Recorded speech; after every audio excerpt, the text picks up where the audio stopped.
munsi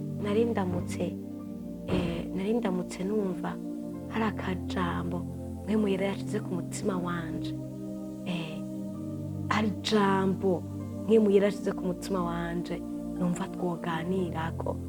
None rero icyo nje kubabwira, ntakagira uwibaza yuko agororotse gusumbya abandi, ntakagira uwibaza yuko ari wari umukristo wenyene gusumbya abandi. Oya, si wowe ukijijwe wenyene, oya, ahubwo si wewe ubyishoboza, nuko hari ubuntu bw'Imana buba bwaguserutseko.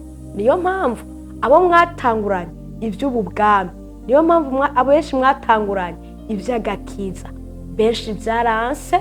Uyu munsi urabinginga ati ngwino dukorera Imana, ntibishoboka, ntibakundira. Si uko Imana yabanse, oya, ahubwo nuko Imana yakugiriye ubuntu. Reka uyu munsi uvuge ngo ndakijijwe, ariko ngo ndabishobozwa n'ubuntu bw'Imana. Ntuvuge ngo urakijijwe ngo nivyo wishoboza.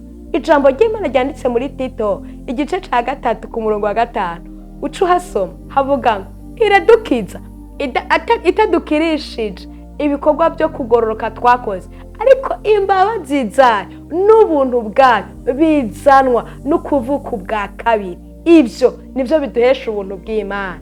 Amen. Yesu nashimwe. Eka ushobora no kuvuga no kwibesha ngo ni ukijwe gusumbya abandi. Yesu igihe aje ku musaraba, cagiye ku musaraba, ntiyavuze ngo nje gucungura Gabudioza Karolina sindamucunguye, ntiyavuze ngo nje gucungura Karoli wariko mariko sindamucunguye. Twese hamwe yaraducunguye, twese hamwe amaraso ya Kristo yatubonetseko duhinduka abashasha kubw'inkomezi z'umwagazi w'intama w'Imana nzima Yesu Kristo. Amen.